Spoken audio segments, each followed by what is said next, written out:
the night that changed everything. Subscribe now if you're brave enough to keep watching. Willow Creek was a quiet town, one of those places you drive through and never look back at. It had an eerie calm, the kind of town where everyone knew your name, but no one spoke about anything too personal. That was until Sarah Miller disappeared. It started on a chilly autumn night, right when the leaves started to turn the brightest shades of orange and red. Sarah, a 24-year-old journalist from a local paper, had been investigating the strange occurrences around town.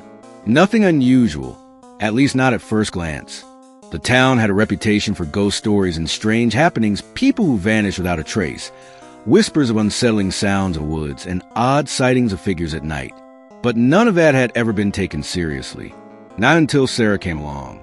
Sarah had spent weeks in the local library, poring over old articles and talking to the few residents who'd still hang around to gossip. Something about the stories felt off, like the town was hiding something. It was during one of her late-night interviews that she told her friend Mark she had found something to lead that would change everything. She said she was going to meet someone deep in the woods who had information that could expose everything. That night, she never came back. Mark went looking for her, his heart pounding in his chest as he trekked into the thick woods where Sarah had said she'd meet her source. The deeper he went, the more the woods seemed to close in around him. The wind howled, and shadows moved unnaturally, flickering at the edges of his flashlight beam. When he finally found her abandoned car, parked by the old tree line, he knew something was terribly wrong.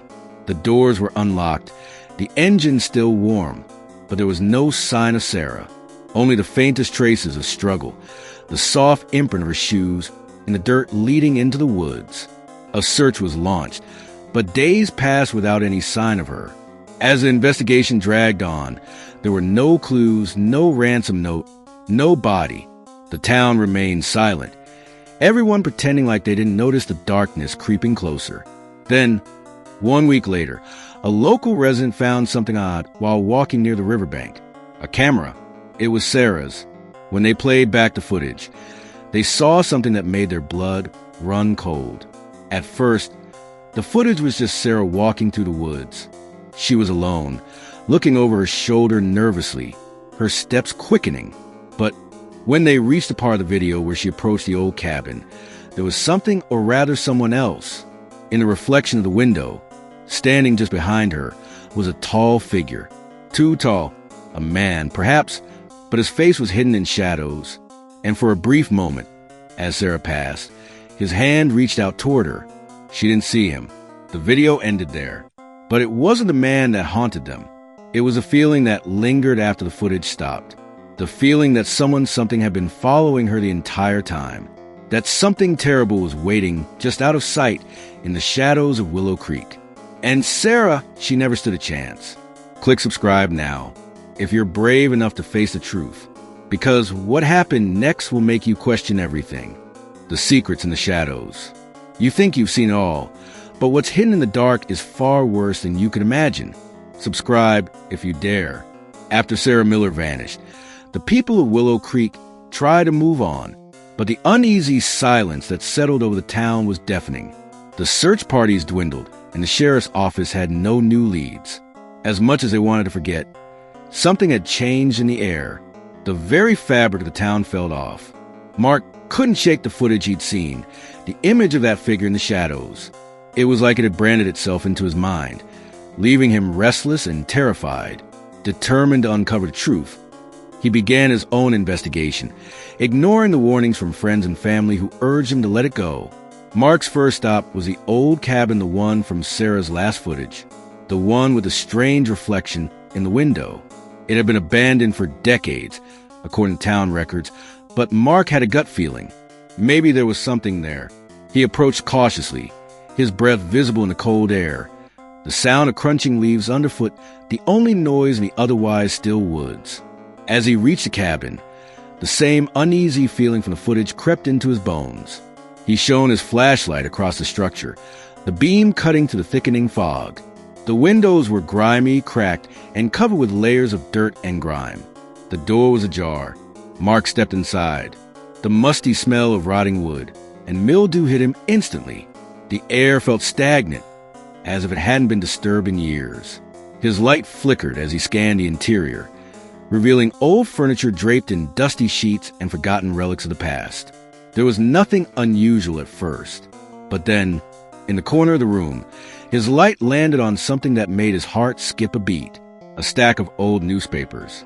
They were stacked neatly, but the dates were off decades-old articles, yellow with age, featuring stories about disappearances, odd sightings, and unsolved crimes.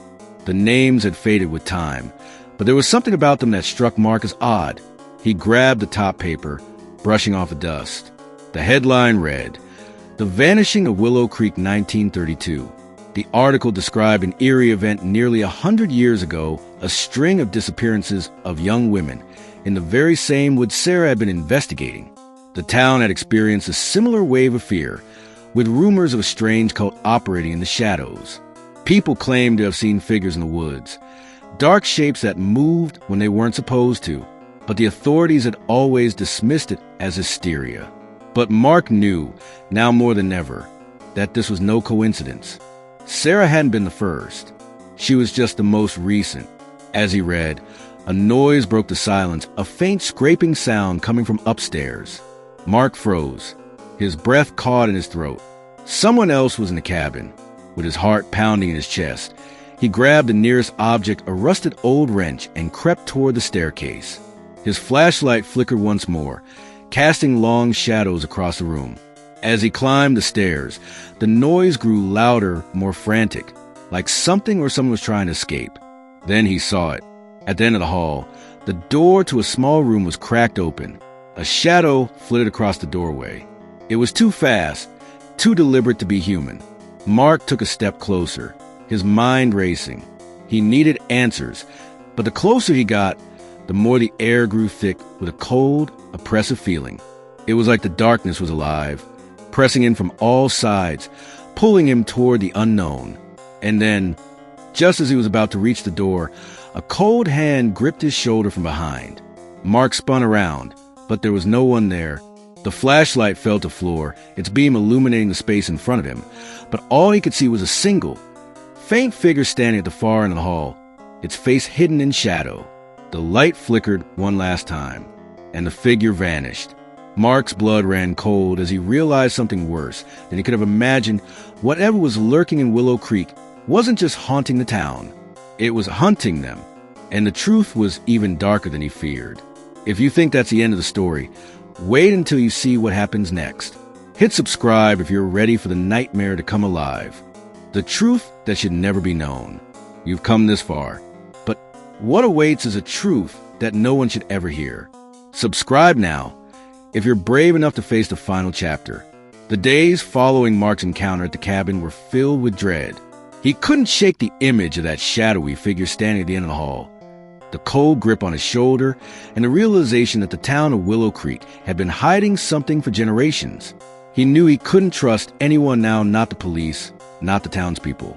They were all hiding something. As Mark sat in his dimly lit apartment, he combed through the research he had gathered. His mind raced as he connected the dots. The disappearances, the strange happenings, and the shadows lurking in the woods. It was all leading to something he hadn't expected. A pattern, a ritual.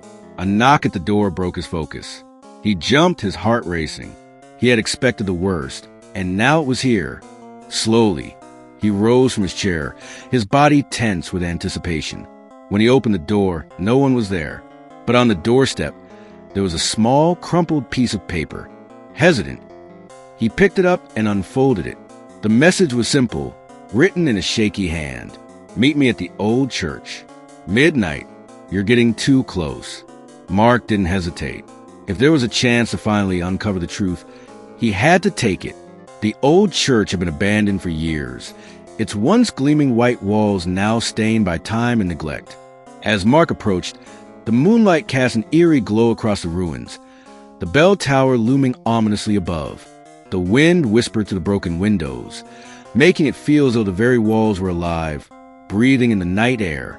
Inside, the church was cold and hollow, the only sound being the creak of old wood beneath his feet. He called out, his voice echoing through the dark, but no one responded. Just as he was about to turn back, A figure stepped from the shadows. It was a man, his face obscured by a dark hood. "You shouldn't have come here," the man said, his voice low and gravelly. "The truth is far worse than you can imagine." Mark's heart skipped a beat. He had found the answers, but at what cost? The man stepped closer, revealing his face.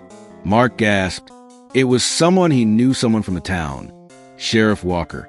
"You've been looking for answers, but they're not the ones you think," Sheriff Walker continued. "Sarah wasn't the first. She won't be the last." Mark took a step back, his mind spinning. He had suspected something wasn't right about the sheriff. But this was beyond anything he could have imagined. "The disappearances," Walker said, his voice barely above a whisper. "They're part of a much older tradition, a ritual that's been going on for over a century. Willow Creek is cursed. It was built on land that was never meant to be disturbed.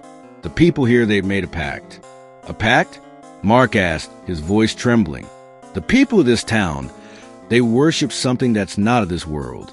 They've been offering sacrifices for generations, and every few years, someone is chosen. Sarah, she was the latest. And you, Mark, you're too close. You're the next one to be offered." Mark felt the ground beneath him shift, as if the very church was shifting with the weight of the secret it held for so long.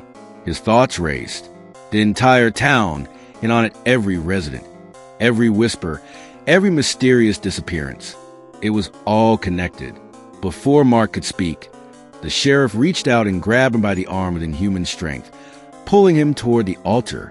There, etched into the stone floor, were strange symbols that seemed to pulse with an unnatural energy.